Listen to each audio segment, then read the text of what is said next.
Salve, salve, garotos e garotas do Clube do Vinil de Mossoró. Estamos de volta para mais um programa do clube. Dessa vez, vocês já sabem, com o nosso querido KLJ, o DJ dos Racionais MCs, já está aqui no nosso backstage. Daqui a pouco a gente vai trazer ele para cá. Mas antes disso, vamos fazer trazer aqueles velhos recadinhos de sempre, né? Primeiro, curta, deixa um like aqui nessa live e também se inscreva no canal do Clube do Vinil de Mossoró. É facinho, não custa nada e ajuda a gente a continuar fazendo esse trabalho que ao longo desses 3 anos já trouxe tanta gente legal para bater papo aqui com a galera de Mossoró. Você também pode ir lá nas nossas redes sociais, está aparecendo aí no cantinho, ó, vou tentar apontar aqui, programa do Clube do Vinil, onde você sabe dos principais acontecimentos, das novidades desse programa, e Clube do Vinil de Mossoró, onde você vê nossos eventos, nossos encontros, venda, troca, negociação de disco de todo tipo, as principais coisas que o Clube do Vinil de Mossoró movimenta e participa. Desta vez eu tenho um recadinho especial para vocês. Eu estou fazendo esse programa do clube aqui, Amaral já vi que ele colocou aqui nos comentários, eu estou fazendo esse programa do clube com dengue, né? Fui picado pelo Aedes aegypti, então tive uns diazinhos mais difíceis, com febre, dor no corpo, aqueles sintomas que todo mundo já conhece, que fazem parte da dengue, mas vai ser um desafio, mas vai ser um excelente desafio. A gente vai até às 8h30 batendo esse papo com o nosso querido DJ KLJ. E agora, sem mais enrolação, só lembrando vocês, fazendo alusão aos Racionais MCs, quem tiver de casaco diferente de mim, não tiver com febre, pode tirar que está fazendo calor em Mossoró e vem dar um peão aqui no programa do Clube do Vinil. Seja muito bem-vindo, KLJ. Opa, boa noite, saudações. Um prazer estar aqui no Clube do Vinil. Firmeza. Legal demais. KLJ, deixa eu te fazer uma pergunta antes da gente começar a falar de música. Não sei se você viu meu boné aqui, mas eu acho que a gente compartilha do mesmo sofrimento. Como é que está sendo ser santista em 2023? O Santos é aquilo lá, altos e baixos, né?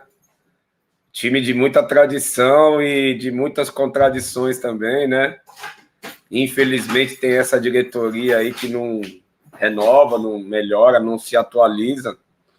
E continua sendo esse time com essa cultura, né? Essa tradição de revelar muitos craques, uma categoria de base muito forte, né?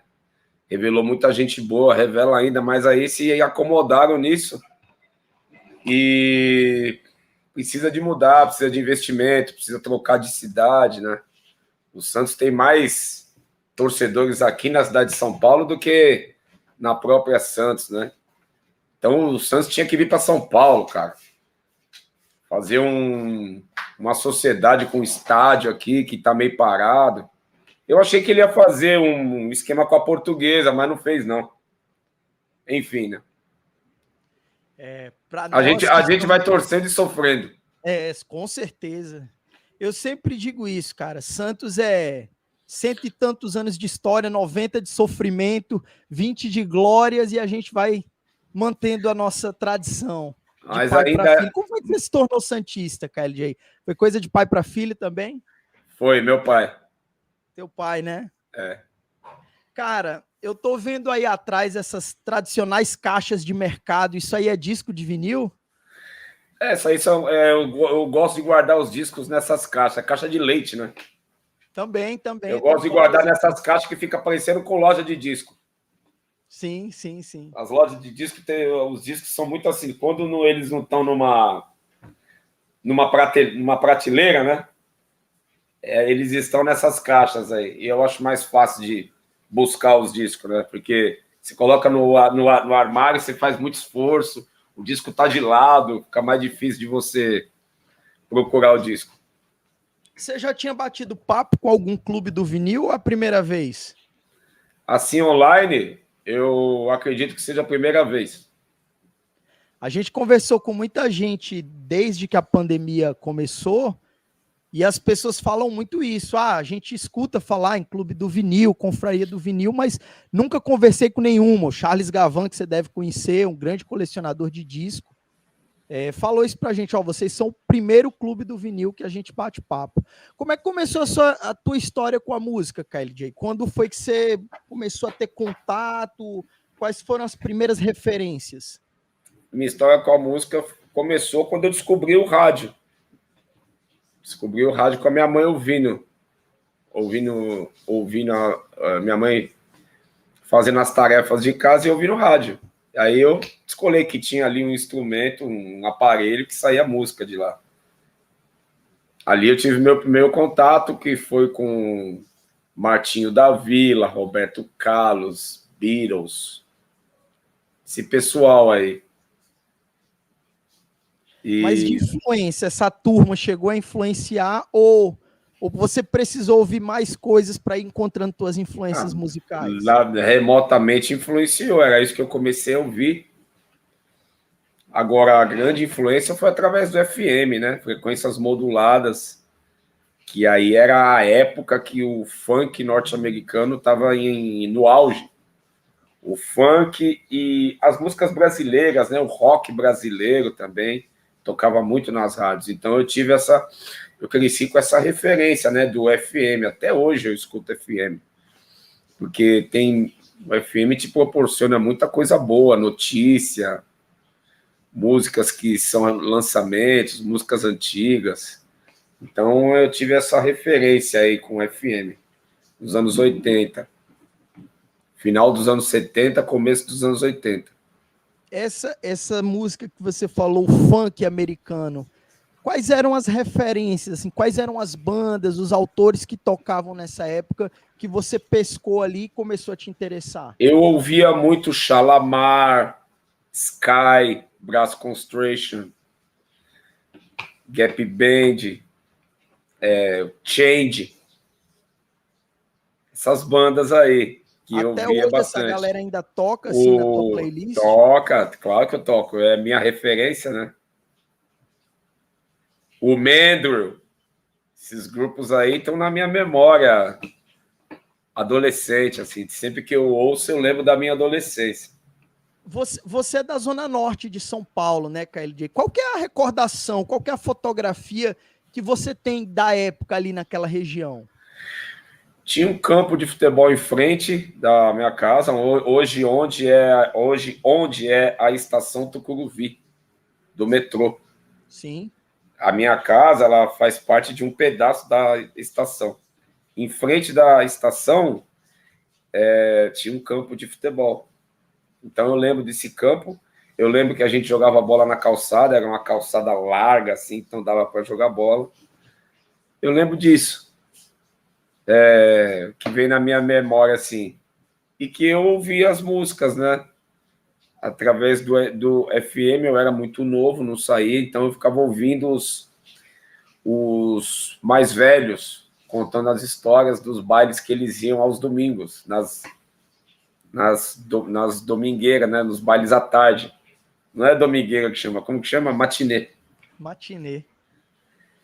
Eu tinha 12 e eles tinham 15, 16, então os mais velhos já saíam de casa, tal, e eles contavam as histórias. Essa lembrança, assim, básica que eu tenho. E esse cenário da época, assim, ele te ajudou a ingressar no mundo da música? Era um cenário musical, digamos assim, as pessoas falavam de música, as pessoas dançavam break junto. Como é que era esse contexto no que se refere à música? Música era a trilha sonora da vida. Ainda é. Mas era a trilha sonora daquele momento, da juventude, da adolescência, né? A gente ouvia música, ia nos bailinhos, ouvia música, dançava, tinha música lenta, música mais agitada. Então é como se fosse a trilha sonora. Foi uma trilha sonora para mim e para muita gente. Tanto é que quando se toca no assunto, tanto é que quando se toca no assunto, ou quando eu ouço, eu lembro exatamente dessa época, disso daí. Como é que foi o teu processo para encontrar aqueles que seriam os caras que fariam parte dos Racionais MCs? Eu sei que uma boa parte dessa história foi contada no documentário de vocês, que está disponível na Netflix, mas eu queria que você contasse, assim, como é que foi? Eu sei que você encontrou primeiro o Ed Rock, né, que naquela época era o Ed Knight, acho que era isso, e você era o DJ KL Knight, mas como é que foi o processo desses encontros que deram origem ao que seriam os Racionais MCs?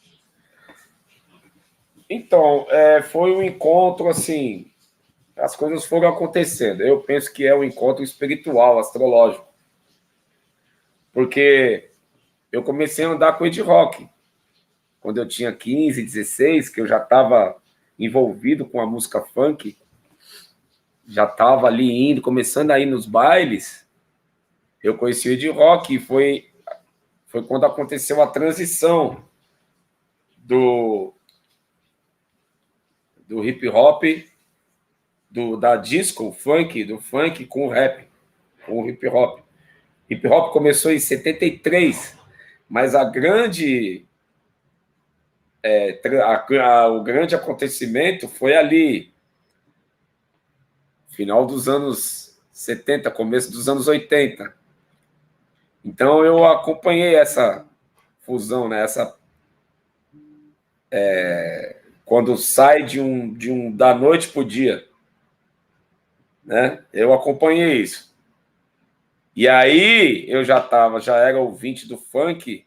Para ir para o hip hop foi um pulo, né, cara? É só atravessar a ponte. Então a gente ficou muito alucinado com tudo aquilo, a dança, o grafite, né? As expressões, os elementos, assim. E a gente começou a fazer parte disso. E foi quando a gente começou a frequentar a São Bento. A Estação São Bento era o ponto de encontro do pessoal do hip hop na época. Até hoje se fazem eventos na Estação São Bento. Virou tradição.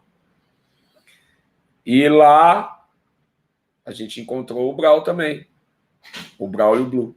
Quem ia mais na São Bento era eu e o Brau. Encontrei o Brau lá. A gente conversou, as ideias bateu. Falou, pô, eu queria ser DJ desse cara aí também. E ele falou, pô, eu queria ter um DJ como você. A gente começou a andar junto. Eu trabalhava de office boy, descia na Estação São Bento, porque era próximo da Estação São Bento, o meu trabalho. Você vê como são as coisas, né? Eu já trabalhava perto já. O negócio te chama, né, cara? E o Brau estava sem trabalho, a gente se conhecia já, falei, ó, surgiu uma vaga aqui, de office boy. Aí a gente começou a se ver todos os dias. E foi aí que surgiu o nome Racionais. Entendeu? O Amaral pergunta aqui, KLJ, se você chegou a pegar os grandes bailes funks em São Paulo nos anos 80. Acho que sim, né, pela tua fala. Eu fui em vários bailes da Chic Show, da Zimbábue. Também fui no baile da Cascatas. Fui no baile dos Carlos, que às vezes eles faziam lá na Paulista. Os Carlos, a Chic Show fazia baile lá. Até a Zimbábue fez baile lá, se eu não me engano. Lá na Paulista, lá no Clube Holmes, ia lá também. Então eu peguei uma parte desses bailes. Clube da Cidade. Eu ia muito. O KLJ, você estava contando um pouco desse encontro que deu origem aos Racionais MCs, mas um pouquinho antes disso você tocava em festas nas casas, né? Como é que era esse cenário de tocar nessas matinês, de tocar nessas residências? Eu vi você contando em uma outra entrevista, inclusive, que você tocava, ficava dentro de um quarto e as pessoas ficavam curtindo do lado de fora e você ficava olhando pela fresta da porta se a galera estava curtindo o som. Como é que era esse cenário? Para quem não era profissional, para quem não fazia parte de uma equipe de baile, uma grande equipe, a gente era amador, né? Então esse era o modo que a gente operava. Muita gente fazia isso. Era uma cultura na época. Bailes em casa de família, casa normal, que tinha Morava ali a mãe com os filhos, a mãe, o pai, os filhos, ou só os filhos com a mãe, enfim. Geralmente eram casas pequenas. E a festa acontecia na sala, né? Todo mundo tirava os móveis da sala e colocava no quarto. E aí a sala ficava como se fosse uma pista de dança. E nós montávamos os aparelhos no quarto. E as caixas ficavam na sala. E a gente trabalhava muito com fita cassete. Não tinha dinheiro para comprar os discos. Os discos eram caros. Os discos importados, inclusive, eram caros para a época. Hoje também estão caros, mas menos caros do que na época, para a época. E a gente tocava no quarto, né? E a gente ficava olhando pela fresta da fechadura para ver se as pessoas estavam curtindo o som ou não. E era o que a gente tinha, entendeu? E era bom.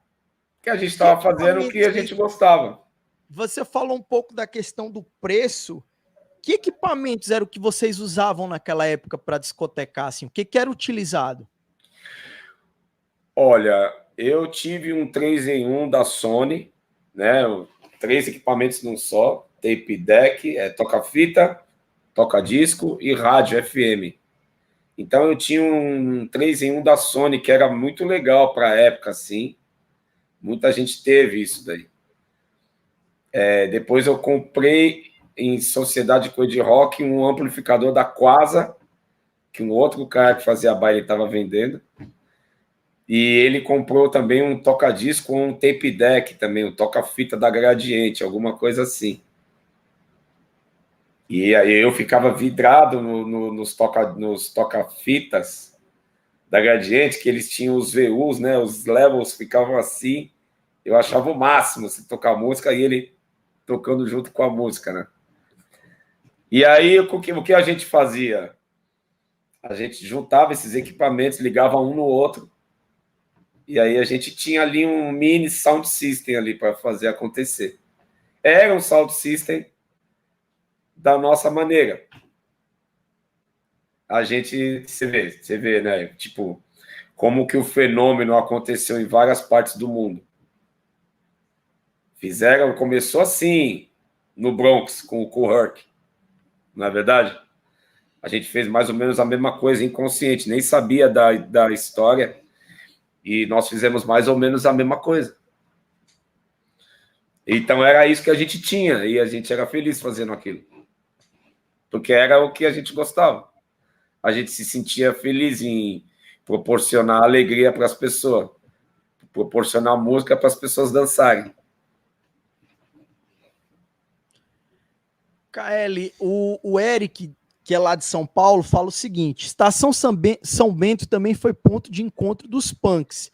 Você teve algum contato com a galera do punk? Você tem essa recordação da época? Eu lembro dos punks, mas nós não tínhamos contato. Eles sempre nos respeitaram e nós sempre os respeitamos, porque o rap é subversivo, né? Assim como o punk, é uma música subversiva. Os estilos de se vestir, da vestimenta, eram diferentes. Talvez o estilo de vida fosse diferente também, mas a gente estava na mesma frequência ali, na mesma vibração, contra o sistema. Então a gente sempre foi respeitado pelos punks. Então rolava esse encontro, mas cada um no seu quadrado ali, né? A gente se encontrava de vez em quando, no metrô, em alguma festa. Racionais, uma vez, logo no começo, quando o Racionais se juntou, final de 89, começo dos anos 90, nós fomos tocar numa festa de punk na Santa Cecília. Foi louco, tipo, nossa, aqui não é o nosso ambiente. Mas, ao mesmo tempo, eram subversivos como a gente era também. E a gente era novo, tinha 18 anos, 19 anos. Né? Muita gente diz, inclusive, KLJ, que o rap e o hip hop passaram a ocupar esse espaço que o rock não ocupa mais, né? De de contestação social, de crítica, de ser a oposição por via da música, né? Porque o rock talvez não consiga, no atual momento, ocupar esse espaço. O que você acha disso? Eu penso que foi mais. Já foi mais. Ainda é. Hip hop. Aqui no Brasil, vamos dizer. Nem vou falar de mundo. Ainda é. Mas já foi mais. Hoje é outra época. O leque se abriu, né? Abriu-se um leque para outras ideias, para outros comportamentos e outros investimentos. Mas, porém, nós não podemos deixar de ser subversivos. Tem que ser subversivo. Nasceu assim. Entendeu? É assim, a essência é essa. O dinheiro é importante, claro que é. O dinheiro te dá um poder, uma estrutura para você fazer muitas coisas, se você tem essa mentalidade. Também te dá o poder de comprar coisas supérfluas, que são caras e supérfluas. Mas o dinheiro te traz um poder de mudança, de ajuda mútua, que é revolucionário. Porém, a essência tem que ser a subversão. Senão não faz sentido fazer música. Fazer rap. Não fazer música. Fazer rap. Falando em subversão... Falar de amor... Perdão, oi? Só um parênteses. Falar de amor de uma maneira subversiva também é válido. Entendeu? Vai. Você falou que surge os Racionais. Não, surgiu os Racionais MCs, a banda mais subversiva da história da música brasileira. E aí, quais foram os primeiros impactos disso? Como é que vocês foram atingidos e como é que o público foi atingido quando teve contato com aquele som? Eu penso que rolou uma identificação direta do público. O público e os jovens, inclusive os pretos, e os mais pobres se identificaram de cara com as ideias, com uma realidade que nunca tinha sido dita de uma maneira direta. E aí depois as pessoas de classes mais com uma economia melhor foram, eu não vou dizer se identificando, mas foram apreciando também a ideia. Porque, veja bem, é o meu ponto de vista, né? O Racionais não fala só... ele não tem só o lance da subversão. O Racionais faz música boa. A batida é boa. As letras são boas e o flow, o jeito de cantar é bom. Então, tudo isso atrai as pessoas. Tudo isso faz com que as pessoas parem e ouçam e falem, não, peraí, isso aí é bom, meu. Entende? Então, não basta só ser subversivo, fazer letras sociopolíticas. Você tem que ter o talento também. Você tem que fazer música boa, música dançante. Porque o princípio do rap, se você for traduzir a palavra, rap é rhythm and poetry, ritmo e poesia. Então, vem primeiro o ritmo, e é através do ritmo que você pega as pessoas pela poesia. Então, eu acredito que esse seja também o grande sucesso do Racionais, porque as músicas são muito boas de se ouvir, né? E são músicas dançantes também. Já que você falou sobre a qualidade das músicas, eu vou dar um pulo lá na frente para te perguntar isso. Você tem uma música favorita dos Racionais MCs, daquilo que você compôs, aquilo que você construiu?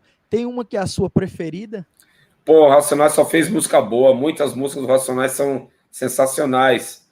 Eu tenho que ter a minha opinião, assim, a minha opinião, né? A minha opinião. Pô, a Capítulo 4 e a Jesus Chorou são músicas especiais para mim, assim.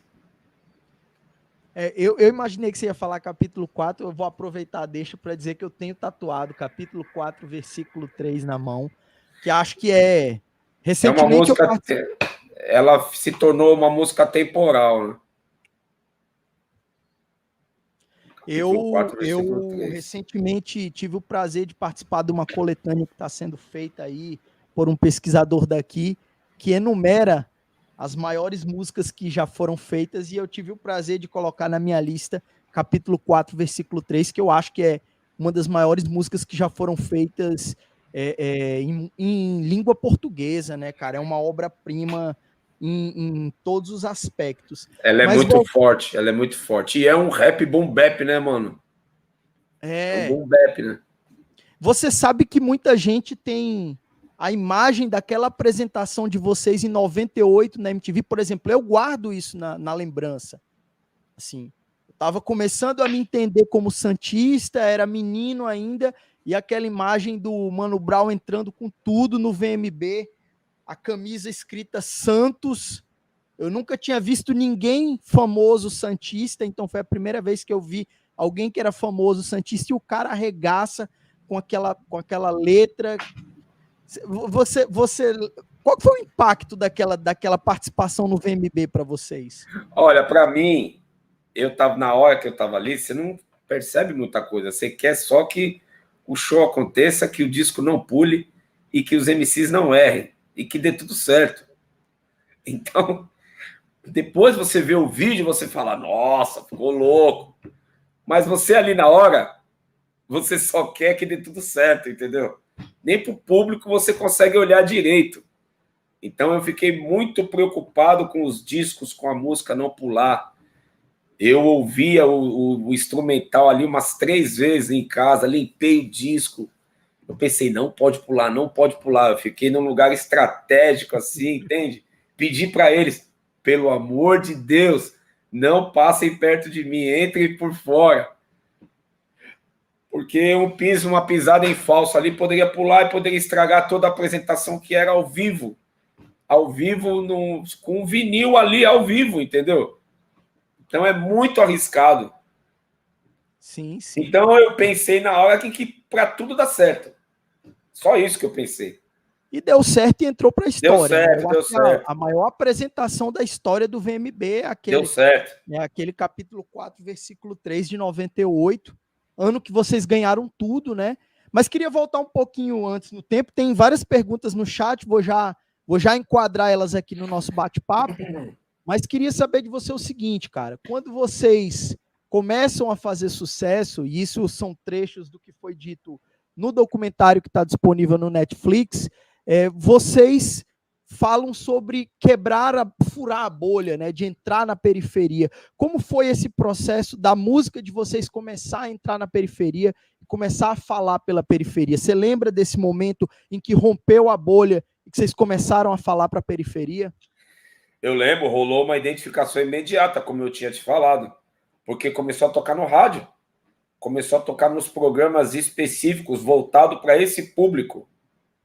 Então rolou uma identificação assim, ó, muito rápida. E foi crescendo, igual um vírus, entendeu? Foi espalhando, pá, pá, pá. As pessoas gravavam a fita no rádio e levavam lá na Bahia, os parentes ouvir em Minas. E assim, e lá eles gravavam um pro outro, e aí começou a se espalhar, ficou assim. Então foi como um vírus. Então eu penso que foi como um vírus mesmo, espalhou assim de um jeito incontrolável. Na tua concepção, já existia alguém àquela época que fazia o que os Racionais MCs passaram a fazer, de ter uma música que foi genuinamente porta-voz dos problemas da periferia, mas ao mesmo tempo levando um olhar sobre como a periferia gostaria de ser vista, sobre o que havia ali? No Brasil? No Brasil. Olha, eu vou responder como se eu não fosse do Racionais, porque pode parecer pretensioso o que eu vou falar. Teve alguns cantores que contaram histórias, fizeram músicas que o gueto, vamos dizer assim, o gueto, né? O gueto ouviu e se identificou muito. O Taíde fez um pouco disso, porque o Taíde veio antes do Racionais. Taíde contou algumas histórias, né? Parecidas, algumas histórias que têm a ver. Mas o Racionais veio com uma coisa muito explícita. Racionais veio contando histórias reais de um jeito muito explícito, como um filme mesmo.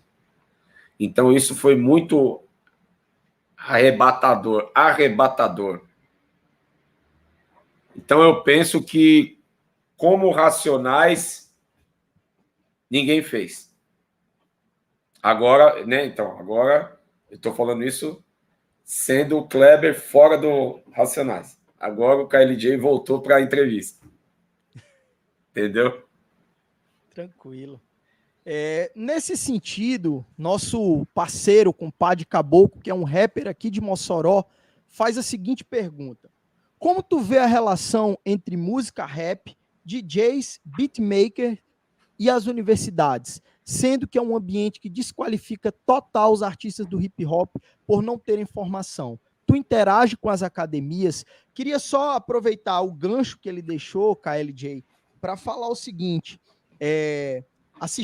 reassistindo ao documentário de vocês, tem uma frase que eu pensei bem interessante, que quando é lançado Sobrevivendo no Inferno, vocês têm uma série de reações, né? E o Mano Brown fala na entrevista o seguinte: quem gostou desse disco foi a universidade, quem gostou desse disco foi a academia. Aí eu queria fazer uma interface com essa pergunta do compadre Caboclo, né?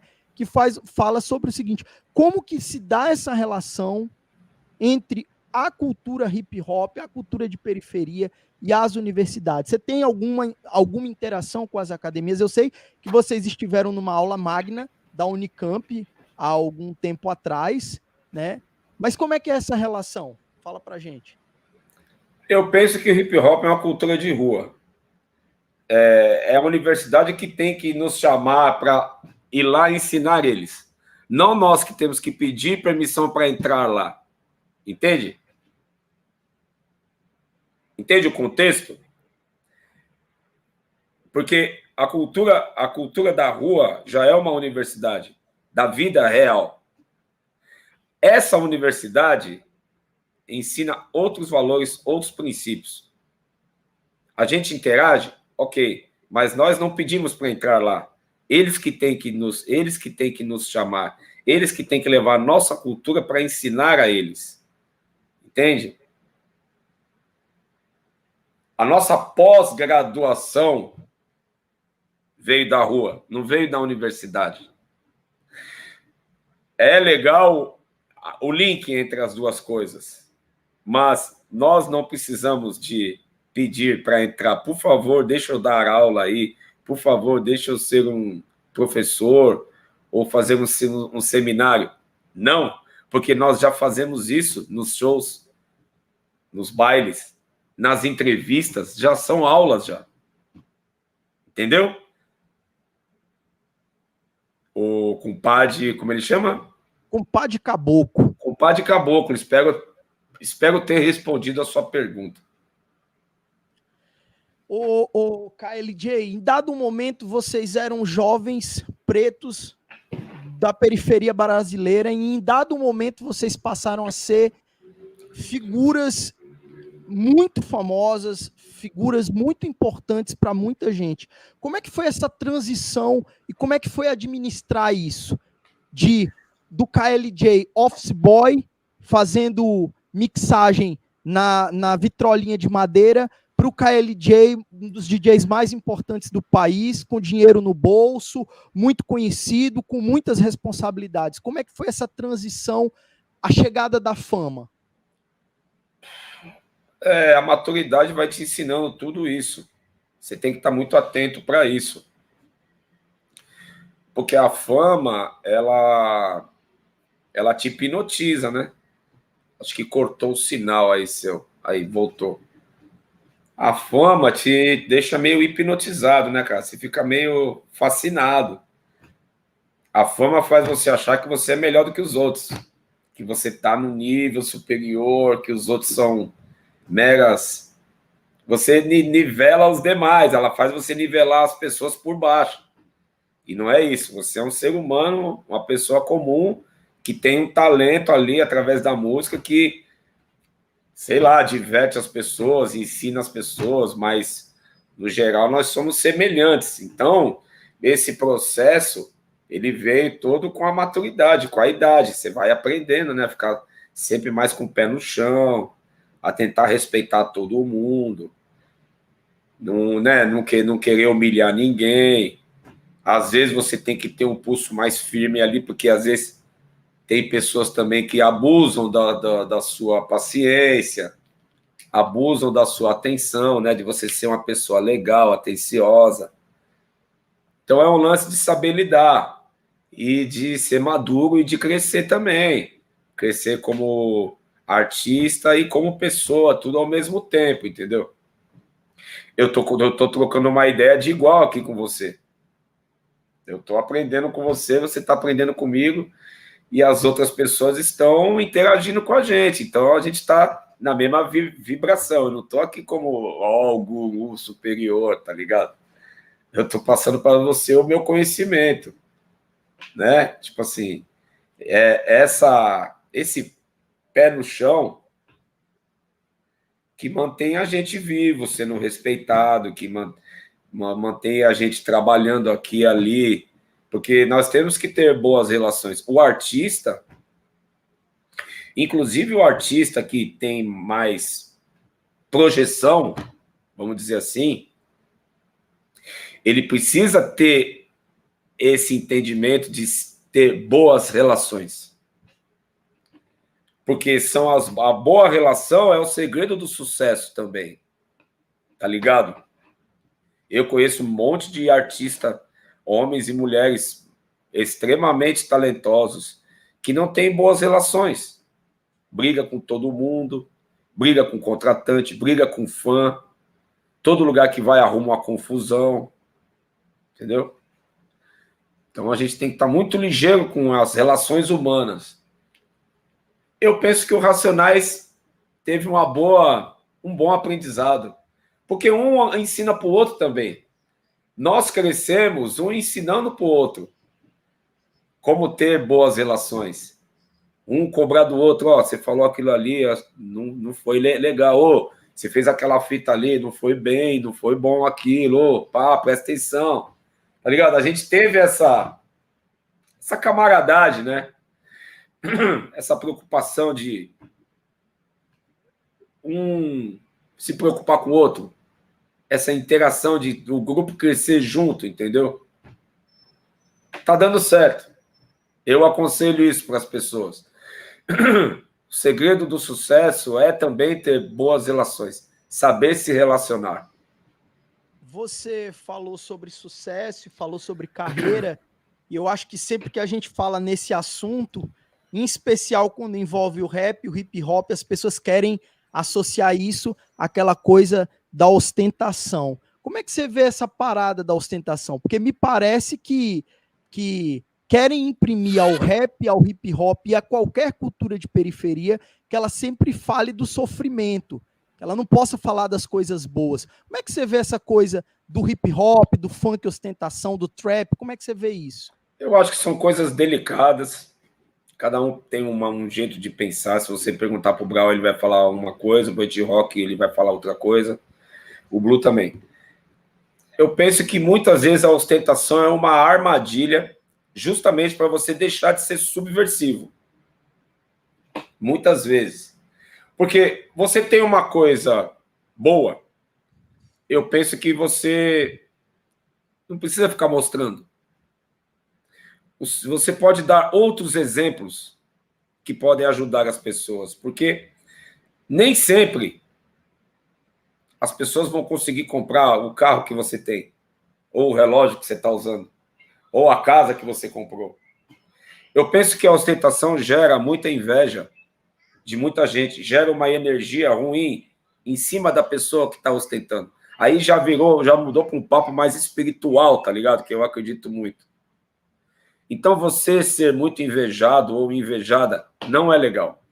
Você não acaba vivendo feliz, você não fica leve. Aquele ator, o grande ator norte-americano Denzel Washington, você não ouve falar do cara, mano. O cara só faz filme monstro, ganhou Oscar. O cara é foda, ele é um cara bem sucedido.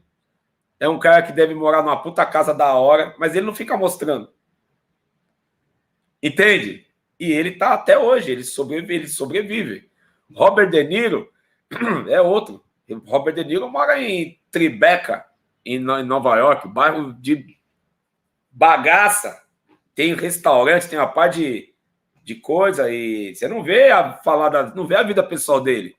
O Jay-Z, você não vê falar da vida pessoal do Jay-Z.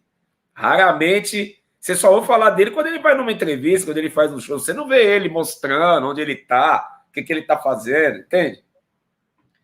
Então, eu procuro ser igual a esses caras. Particularmente eu. Por outro lado, você mostrar que você está bem, que você tem coisas boas, pode ser um incentivo também para um fã seu que está te vendo. Pode ser um incentivo. Eu acho que depende muito da sua intenção. Geralmente a ostentação é usada para causar inveja no outro. Não é para falar, consegui isso daqui, você também pode. Geralmente é para falar, o tanto de dinheiro que eu tenho, seus bunda mole, seus boroca, o carro que eu tenho, vocês não vão conseguir ter um desse nunca, entende? Depende muito da intenção da pessoa. Normalmente ela vem, inclusive, com uma alfinetada para alguém, né? Tem isso. Então, eu penso que, na maioria das vezes, a ostentação é uma ação de causar inveja nas pessoas. Veja bem, é um pensamento meu. Não estou falando que eu estou certo, não estou falando que é o pensamento do Racionais em geral, é um pensamento meu. Aqui, o Jean faz o seguinte, pergunta o seguinte, entre as bandas de rock nacional rolaram algumas tretas, e entre as bandas de rap, rolava isso? Como é que era a cena de rap? Tinha treta também? A humanidade é uma bagunça, né, cara? O ego é foda. Sempre tem um que quer ser mais que o outro, passar por cima. Teve, claro que teve. Lá, você vê treta toda hora. Então, teve, claro que teve. A humanidade é isso aí, meu. Competição, né? Competição, defender território, mostrar quem é mais forte. Isso aí tem. Mas você vai ficando mais velho, você vai ficando longe disso daí, tá ligado? Fala, não, isso aí não tem nada a ver. Fazer meu trampo aqui, já era. Cara, como que é teu processo criativo? A gente já entrando no papo mais duro sobre vinil, como é que é o teu processo de criação? Como é que você analisa e diz, pô, isso aqui vai servir para uma música dos Racionais, isso aqui eu quero usar num projeto meu. Como é que você faz essa triagem? Olha, veja bem, eu sou muito mais um DJ do que um produtor. Então, eu não tenho muito esse lance de produtor mais como eu tinha antes. Eu não estou vendo você. Tô aqui, pode falar. Eu não estou vendo você, porque eu conversar com você. Para mim, eu estou conversando com ninguém. Pode ser? Pode entrar na tela aí de novo? Desculpa aí. Estou pedindo água aqui para a produção. Mas quando eu produzo alguma coisa, o meu processo de criação é assim, eu estou sempre com a antena ligada. Então eu ouço rádio, eu ando na rua, estou ouvindo o que as pessoas estão falando, a música que está tocando. Geralmente é música. Eu estou vendo um filme, estou prestando atenção na música que está rolando de fundo. Entendeu? Não é só os discos que eu ouço em casa. Os discos também. Então você tem que estar com a antena ligada para a música. Em todos os ambientes. Não cansei de baixar música de trilha de filme. O filme acabava e entra um som bem louco. Eu pensava, nossa, que som louco. Shazam. Ou, às vezes, no meio do filme entra um som que você nunca ouviu. Você pensa, nossa, essa dá para produzir tal música. Eu tenho várias na manga aqui, né? Mas eu não tô mais nessa de produção. Eu tô... Tá foda. Demanda muito tempo. Minha casa ficou pequena, preciso mudar de casa. Já tá tudo muito amontoado aqui, tá muito apertado aqui, entendeu? Mas basicamente é isso. O processo de criação é a antena. A antena sempre ligada na música que tá ao redor. Você sempre gostou de falar, porque assim, a impressão que eu tenho é que você, em dado momento, meio que foi o porta-voz dos Racionais MCs, era o cara que mais assumia ali a linha de frente. É correta essa impressão ou não? Todo mundo falava mesmo? Eu sempre quis expressar as minhas ideias. Talvez em algum momento eu fui mais acessível. Mas, não, porta-voz do Racionais, quem sempre expôs as ideias mais do Racionais sempre foi o Brau, né? Naturalmente, ele é o líder do Racionais. Naturalmente, isso não foi imposto, né? Então, a gente sabe a nossa posição no Racionais, né? Você usou uma palavra acessível, né? O Racionais teve essa fama de ser uma banda inacessível. Por que vocês decidiram não falar com todo mundo, não estar em todos os programas? O que isso tinha a ver com a síntese da banda? Porque foi bom para a época. Eu penso que nós não estávamos preparados para encarar todos os programas, essa exposição muito forte que muito artista tem. Não só isso, cuidado com as palavras, com o que falar ali ao vivo. Então, eu penso que essa restrição fez muito bem para a gente. A gente criou até uma certa forma de Racionais, anti-mídia, não vai na mídia, não se corrompe de jeito nenhum. Isso deu uma força para a gente também. Isso foi um axé para a gente também, entendeu? Hoje ajudou um pouco, né, no mito Racionais MCs, sim, assim, sim. Coisa de... E hoje a gente tem esse lance da mídia, ela tá aí nas plataformas, nas redes, nos podcasts, né? Que é bem legal também, é bem mais democrático, bem mais livre. Você escolhe onde você vai. O papo é mais solto, mais leve. E nós estamos mais velhos também. Então, nós estamos mais seguros das palavras, a gente sabe mais o que falar. Até para ser contra alguma coisa ou para atacar, você tem que medir as palavras, né? Você tem que saber o que falar, como falar, entende? Então, cara, eu penso que deu certo, foi no momento certo a gente não ter aberto assim para a grande imprensa, para a grande mídia. Cara, né? Aqui no chat nós temos vários DJs mandando salve, deixando comentário, perguntando alguma coisa. Eu queria agradecer a grande participação de todo mundo que está aí nos bastidores, no chat. E queria te perguntar isso: vocês conseguem entender a importância que o seu trabalho teve e tem para todo mundo que produz, a cadeia produtiva da música, do rap no Brasil, do hip hop no Brasil? Você consegue mensurar? Em que momento você mensurou assim, pô, eu faço parte de uma pedra fundamental da música brasileira? Isso foi acontecendo com o tempo, essa noção da importância que o Racionais tem. Isso foi acontecendo com o tempo. Hoje a gente tem muito mais noção do que antes. Mas, ao mesmo tempo, a gente não tem tanta noção assim. Entende? O paradoxo. A gente sabe, mas ainda não sabe o tanto que é. E isso é bom. É bom a gente não saber o quão importante nós somos. Isso nos mantém com o pé no chão. Isso nos mantém ali, ó, sempre na base, tá ligado? Mas eu tenho muito mais noção hoje do que antes. Nossa, você sai na rua, você vê as pessoas, a admiração, né? A sinceridade com que as pessoas vêm te cumprimentar, vêm falar do trabalho, vêm falar o tanto que nós mudamos as vidas delas, né? É uma puta responsabilidade isso daí. Então eu tenho uma boa noção hoje. Essa tua última fala me dá mais uma boa pergunta, porque assim, muitos dos artistas que a gente conversa aqui entraram na vida das pessoas com música, né? Mas o Racionais MCs, ele não entrou só com música, né? A palavra dos Racionais MCs ajudou a organizar muita gente para além do conceito musical. Tô falando das vidas, dos empregos. Eu não canso de assistir vídeo dos Racionais no YouTube e ter lá os comentários: estou desempregado mas escuto essa música todos os dias para me dar ânimo para continuar vivendo. Como é que você vê assim, a importância disso para a vida das pessoas? Eu penso que é uma missão, um dever que a gente veio cumprir.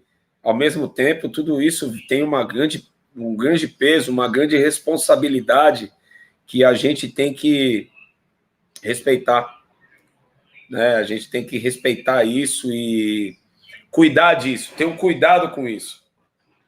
É um puta poder, cara, imagina.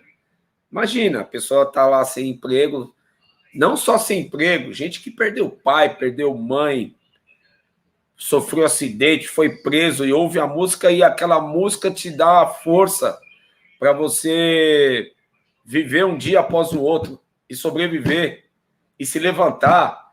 É muita responsabilidade, Capítulo não é? 4, versículo 3 é uma oração. Eu A levo vida é para mim como desafio, oração. a vida é desafio, vida A louca vida é 2, desafio. vida louca 2, entendeu? Jesus chorou, é muito pesado, é muito forte. Então tem o Racionais é uma voz, né? A voz de quem nunca teve voz, né? A voz. Então a gente toma muito cuidado para não sair do caminho. Que para sair do caminho é muito fácil, né, cara? A gente está na linha é muito estreita, né?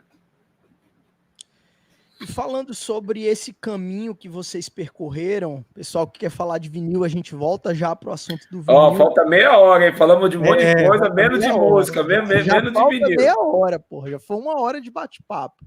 É, falando um pouco sobre esse caminho, ele sempre foi muito marcado pelo racismo, né, cara? Como é que você viu o racismo na trajetória dos Racionais MCs, que permanece pairando ali um discurso de um Racionais como uma banda muito perigosa, uma banda muito periférica, também traz uma faceta do racismo brasileiro, né?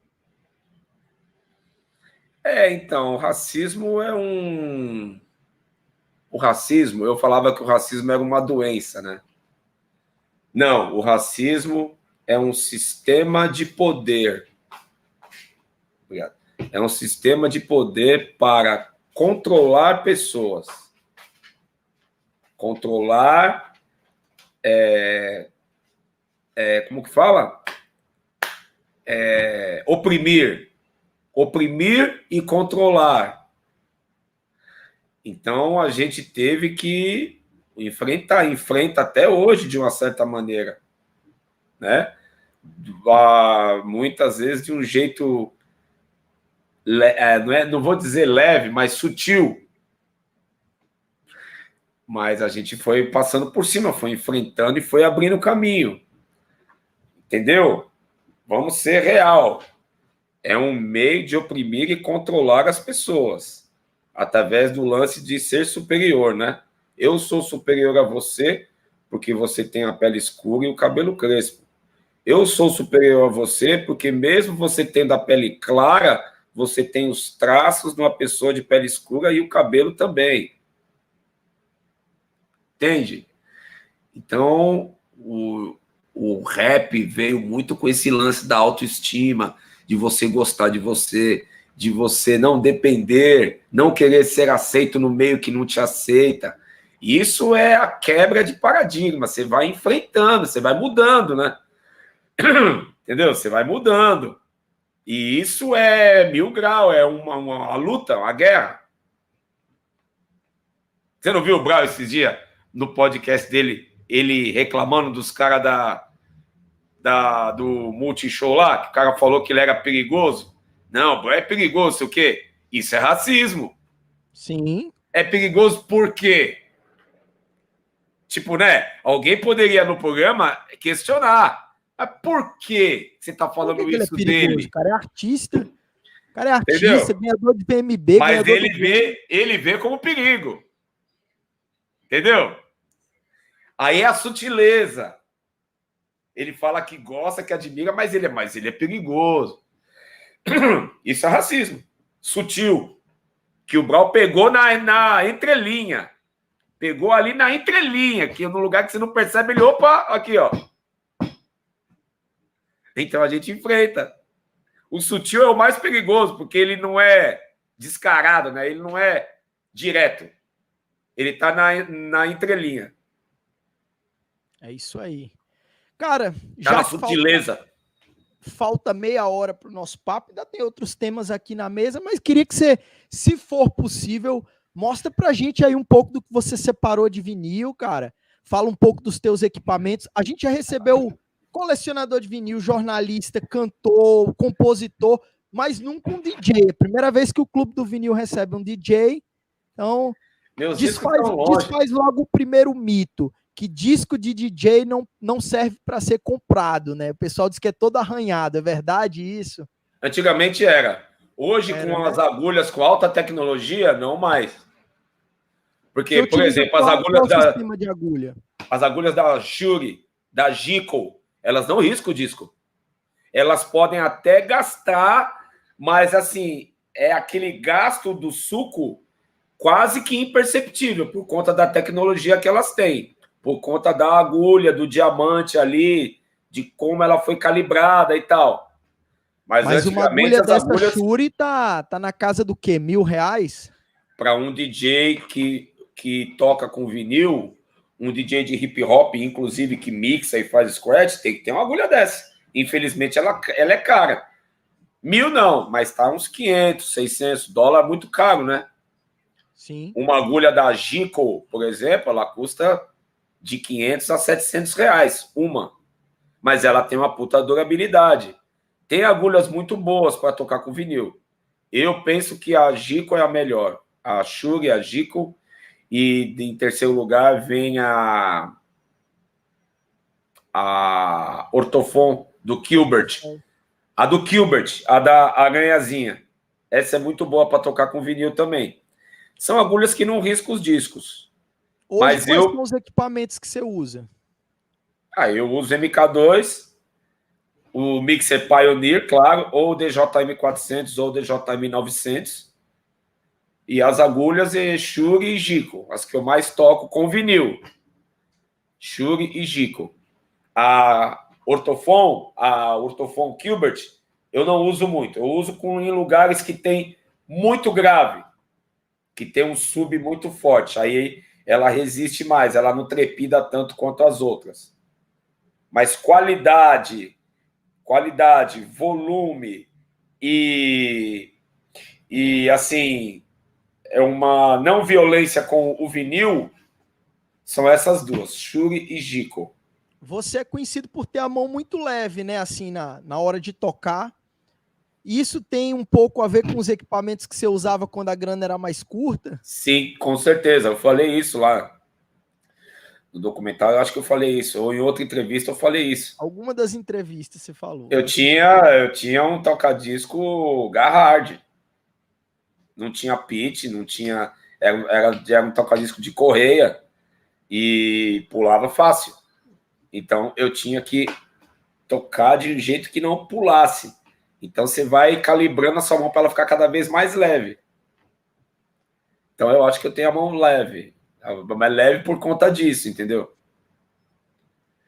E aí, tem algum disco que você possa mostrar pra gente da sua coleção? Vou fazer algumas perguntas sobre vinil, que a turma tá fazendo aqui no...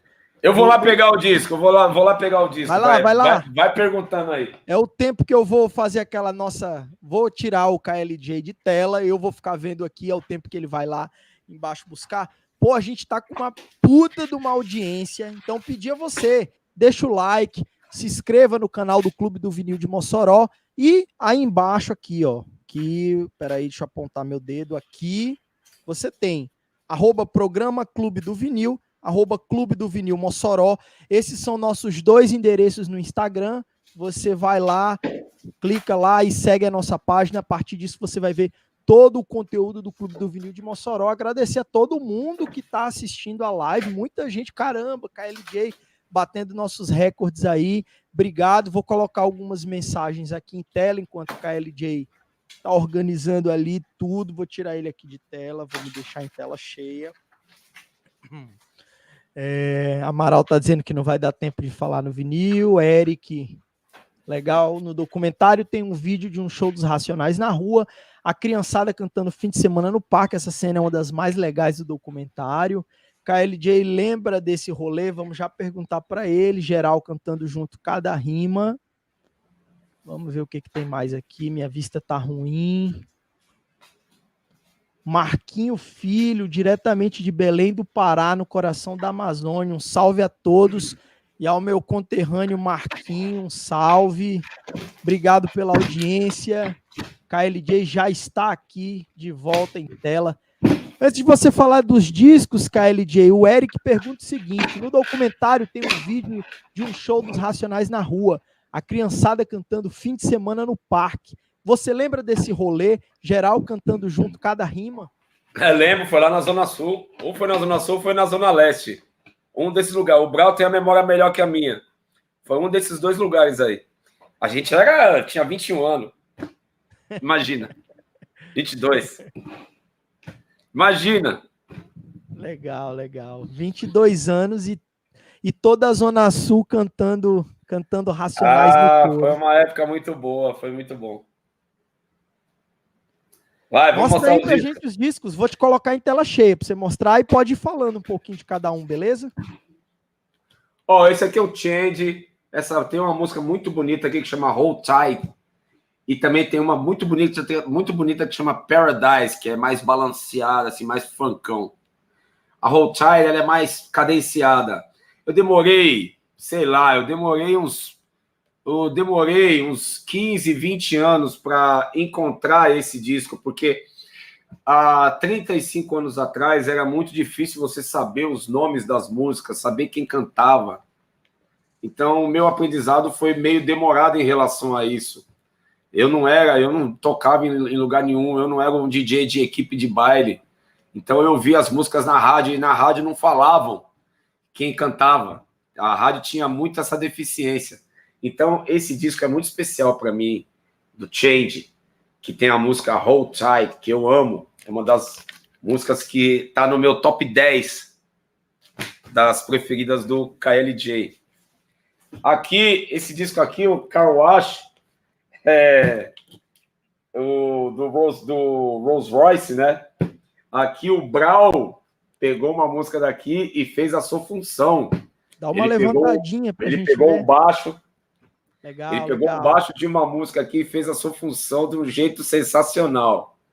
Car Wash, tem a própria Car Wash, que essa aqui é a trilha sonora de um filme, muito legal esse disco do Rolls Royce. Aqui, aqui, para mim, esse aqui também é um dos melhores discos de todos os tempos. Straight from the Heart, da Patricia Rushen. Eu penso que ele não fez o mesmo sucesso do Off the Wall do Michael Jackson por ela ser mulher. Esse disco é um clássico, só tem música louca. Inclusive a Remind Me, que o DJ 1 sampleou para a música Noite, do Taíde. Ok? Aqui nós temos Jorge Ben, autografado pelo mesmo aqui, pode ver. Esse disco negro é lindo, é nesse disco que tem É Proibido Pisar na Grama. Descobri que além de ser um anjo, essa. E eu acho essa música uma das músicas mais bonitas do Jorge Ben e uma das músicas mais bonitas do Brasil. Massa, lindo. E aqui nós temos a grande Chaka Khan, quando ela era do grupo Rufus. Eu sou fã número 1 da Chaka Khan. Muitas outras pessoas devem falar isso, né?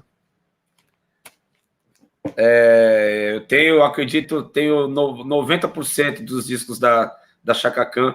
Aqui é quando ela era do Rufus, né? E aqui tem a música linda, Everlasting Love, que é uma balada, assim, uma lenta, meio funkeada, que é sensacional. E também tem várias outras também, como a Stay, entendeu? Não, a Stay é de outro disco. Aqui tem a Close the Door, que é linda. E tem Estão pedindo para você mostrar o primeiro disco de novo, o primeiro que você separou. Primeiro é o Change. Esse. Change. O nome do disco é Milagres. Miracles. Aqui mais um, né? Considerado Clássico, um dos melhores discos do Brasil também, da história. Tábua de Esmeralda, discão do caralho que o Jorge Ben assinou também. Assinado aqui, pode pau. Salve simpatia. Entendeu? Posso meter essa marra. Esse disco do Djavan, eu consegui ano passado, depois de procurar por mais de 30 anos. Eu comprei todos os discos do Djavan e nenhum deles tinha a música que tem nesse disco, porque esse disco não é dele. Esse disco faz parte de uma trilha sonora de um filme que ele fez. Para Viver um Grande Amor. E a música chama Saudade. Nesse filme tem o Djavan, a Olivia Byton, Dori Caymmi, Elba Ramalho, Sérgio Ricardo, Zezé Mota, enfim. É uma música sensacional do Djavan que chama Saudade. E para você ver, eu fui conseguir esse disco no ano passado, numa lojinha de disco bem simplesinha, que o dono é um velhinho, todo atencioso. E falei, tá novinho, hein? Novinho. Tá novinho. Tanto é que eu comprei 2, né? Comprei esse, depois eu comprei mais um. E se eu achar, eu vou comprar mais um, porque foi um disco que foi difícil para mim achar. Outros DJs já sabiam, mas eu não sabia. Eu não tenho vergonha de falar isso. E esse aqui é foda, o disco do Johnny Guitar Watson. Eu sempre soube que era ele que cantava, mas eu nunca consegui descolar o disco. Essa aqui tem um puta clássico que chama Superman Lover. E foi sampleado pelo Cash Money, foi sampleado pelo CMW. E eu gosto muito. Gosto muito desse disco e particularmente da música Superman Lover. Aqui foi um pedacinho da minha coleção. 0,2%. Cara, algo que me chamou muita atenção nesses discos que você mostrou, porque assim, a gente já entrevistou muita gente aqui no programa do Clube, gente que entende muito de vinil, mas você trouxe um panorama completamente novo. Assim, música preta, primeiro, né? Que é aí que a gente percebe a importância das influências e das referências, né? E mais do que isso, saiu completamente daquilo que a gente estava adaptado, uma coisa meio rock, meio MPB. Você trouxe, apesar de trazer o Jorge Ben, que é um velho conhecido aqui do programa do Clube do Vinil, muita gente traz ele. Jorge Ben é unânime. Vocês dos Racionais são apaixonados pelo Jorge Ben, né, cara? Sim. É uma unanimidade. Mas, assim, muito legal conhecer tua coleção. Aí, fazendo aquelas perguntinhas básicas para a gente ir encaminhando o fim do nosso papo, qual disco desses ou de qualquer outro que você tem aí na coleção que você não troca, que você não empresta, que você não dá, que você não faz jogo nenhum? Vamos dizer assim, 90% deles eu não troco e não empresto e nada. Vai ficar aí. Eu vou morrer, eles vão ficar aqui. O que os meus filhos quiserem fazer, eles vão fazer. Mas é como se fossem livros, né? Os meus discos são livros, eles são os responsáveis pela minha carreira. Eu estou aqui hoje por conta dos meus discos. Entende? Eles foram a minha faculdade, o meu aprendizado. Eu não posso me livrar deles assim. Tem energia nos discos. Esses discos me trouxeram muitas felicidades para mim e para as pessoas. Entendeu? Tem uma coisa aqui, uma física quântica, tem energia aqui, tem vida aqui. Não tem como vender, dá. Eu posso dar. Esse disco aqui tem uma coisa, tem um significado muito especial. Estou dando para você, toma. Agora, me desfazer assim, vender, não. Emprestar, não. Já emprestei disco, não deu certo. O pessoal rouba, arrisca os discos, a capa vem zoada. Enfim, foi por uma boa causa, mas não é bom emprestar disco. Não empresto, de jeito nenhum. Sua coleção hoje está em quantos mil discos? Para quem não acreditou, eu coloquei no clube, mas diz aí para a galera. Aproximadamente 10 mil discos. Ui. Aproximado. 9, 10 mil. Como é que é o processo de garimpagem desses discos? Você ainda vai em sebo, você anda em lojinha?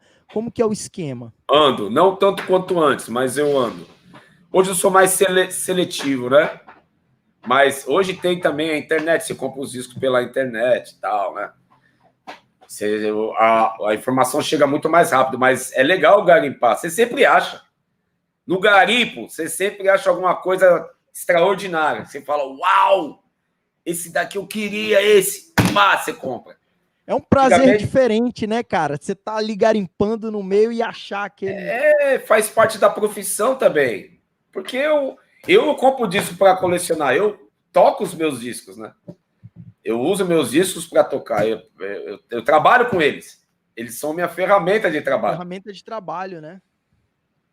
Entendeu? Estão perguntando aqui se você já comprou no Discogs, se você usa essa ferramenta. O Discogs, muita gente usa, mas eu uso iMusic. iMusic. Que é muito bom. E o disco chega direitinho, novo, né? Não é caro, tem muito disco novo e não é caro. Você paga praticamente o valor dele em dólar real. O valor real do disco você paga mais as taxas.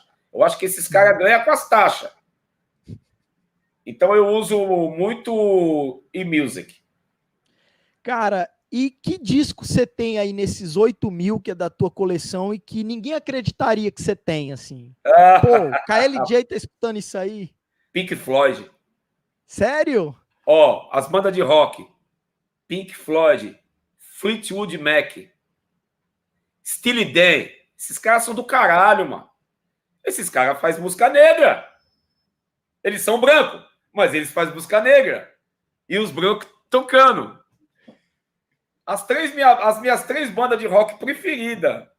Pink Floyd. Ó, Pink Floyd é do caralho. Pink Floyd é uma viagem. Você tem que entender, mano. Você tem que upar e ouvir e falar, caralho, é a viagem dos caras, mano. Os caras estão tocando. Fleetwood Mac e o Steely Dan são mais voltados, é um rock voltado pro soul, pro funk. É muito bonito. Eu gosto muito. E toco, viu? Legal. Fleetwood Mac é foda. Teve mudou muito a formação. Só o baterista que se manteve.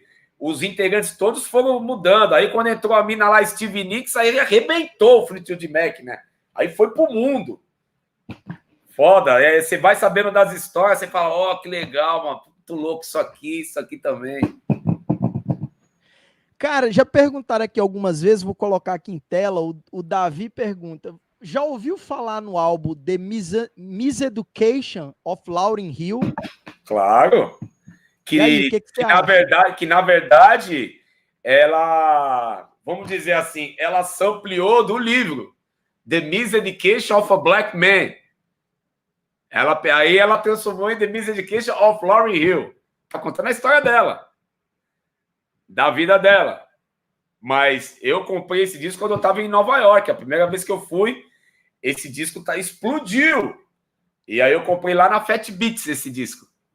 The Miseducation of Lauryn Hill. Clássico, né, mano? Clássico. Ganhou um monte de Grammy. Quantos Grammy que ela ganhou? 9? 8? 10? Fudido esse disco. A galera aqui nos comentários não tá acreditando que você curte Pink Floyd, Steely Dan. Aí eu queria saber o que mais você escuta assim que foge muito do imaginário popular, samba, pagode. O que você escuta em casa que ninguém imagina? Jazz, blues. Blues, eu gosto muito. Jazz, eu gosto muito. Eu ia pegar os discos de blues e falei, não, vou pegar esses aqui que foram mais a minha formação, porque o blues eu fui ouvir depois, o jazz também eu fui ouvir depois, justamente por conta dos samples de hip hop. Que aí, porra, isso aí, o cara sampleou um jazz, mano, fez esse som, aí você começa a buscar, né? Aí você volta lá nos anos 60, 50. Por isso que hip hop é foda, mano. Hip hop resgatou toda essa música e fez você ir lá estudar essa música. E os discos são vendidos até hoje por conta do hip hop, tá? Muitos deles. Então, jazz e blues, vai. Muita gente acha que o KLJ só ouve rap. Nada disso. Eu não sou... A turma tá perguntando aqui desesperadamente. E vou ler alguns que a gente já tá terminando o papo. Não, vamos até 20h40, vai. Vamos. Todo mundo que vem aqui dá horário quer ficar um pouquinho, mas se você quiser pegar os discos de blues, é o tempo que eu organizo aqui as perguntas. Não, vai organizando aí. Pergunta pro KLJ se o disco favorito dele, do Steely Dan, é o Aja. O Aja é um deles. Mas aquele disco do Steely Dan tem um nome brasileiro. Já aparece no chat. Como que chama? Primo. É um nome brasileiro. Caboclo. Bota no chat aí, Daniel. Como chama o disco do Steely Dan? Gaúcho. Esse disco do Steely Dan é muito bom.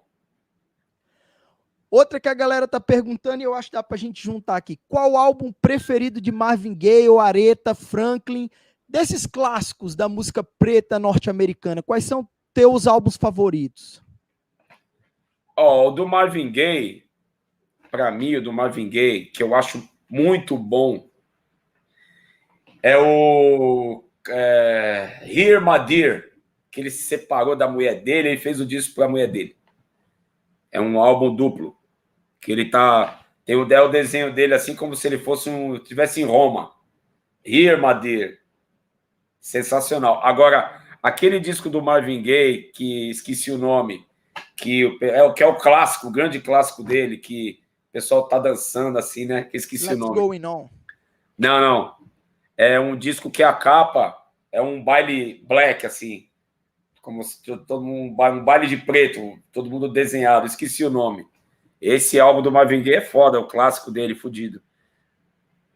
Eu não sou muito bom com nomes. Às vezes eu esqueço. Mas não é o What's Going On, não. What's Going On é o que foi pro mundo, né? Mas esse outro aí é mais louco. Esse é mais louco. Cara, fizeram uma pergunta aqui que eu acho interessante a gente bater um papinho sobre ela. E os artistas novos da cena brasileira de hip hop, de rap, de trap, o que você indica pra gente que tá escutando isso? Quais são os artistas que você indicaria hoje pra galera que tá assistindo esse papo aqui no programa do Clube do Vinil? Brasileiro. Brasileiros. O artista da minha gravadora, por exemplo, J. Gueto, bom pra caralho. Ele tá começando a aparecer, mas ele já tá no rap há mais de 6 anos. J. Gueto, muito bom esse cara. Guarda esse nome. Acabou de lançar uma música pelo meu selo, KL Música. Chama Sem Serifa. Tá lá no YouTube, no meu canal. Outro cara daqui de São Paulo, muito bom, é o Febem. Eu acho ele bom pra caramba. Canta muito bem. É sarcástico nas ideias. As ideias 1000 graus. O som que ele faz é bem atual, assim. Gosto muito dele. Aí, os caras do Rio lá é foda, né, mano? O Major RD é foda. Eu acho ele muito bom. O Akira Presidente também é muito bom. Tá ligado? O outro mano lá, o BK, bom pra caralho. Dejonga, nem precisa falar. Baco Exu do Blues, nem precisa falar. Tá ligado? Tem esses caras aí. Tem mais. Tem muito mais. Só que foge, né? Aí e a mulherada? Como é que tá a mulherada? Tem a Nick Dias, que é lá do Belém do Pará. A Nick Dias é muito boa também, jovem. Faz as músicas boas. Aí tem a Flora, nem precisa falar da Flora. Tá ligado? Como ela chama? Eu não sou muito bom de nome. Se eu lembrar, eu falo. Mas tem mais gente. A Lai, que agora é Laísa. Muito boa também. Entendeu? Tem mais gente. Tem que lembrar. Agora... Meu microfone deu uma quedinha aqui, mas já voltou. Cara, estão perguntando aqui, acho legal também a gente bater esse papo. Você acompanhou a produção do Bug Nipe, do Brown? Como é que é essa coisa dos trabalhos paralelos de vocês? Não. Bug Nipe foi o Brown que fez, uma coisa paralela dele, não acompanhei nada. Só vi quando estava pronto. E aí, o que você achou do resultado final? Bom. Disco bom. Ele fez um disco funk, né? Ele fez um disco funk. E ficou bem produzido, bem mixado, o disco bate bem, as músicas boas, toca nos bailes aí tudo. A mais clássica é o Brau com o Lino Cris, né? Gangsta Boogie. Sim. Gangsta Boogie, Gangsta Boogie, Gangsta Boogie. Fiz um boogie pra você, bebê. Essa música é boa, meu. É isso aí. Essa Cara, música uma é bem outra boa. coisa que o Eric perguntou aqui, já está indo para o rumo final do nosso papo, mas o Eric perguntou que eu acho que é interessante, vou colocar em tela. Sem a criação do selo Cosa Nostra, o álbum Sobrevivendo no Inferno ia demorar a ser lançado? Não. As duas coisas aconteceram juntas. A gente fez a Coisa Nossa justamente para lançar o Sobrevivendo no Inferno.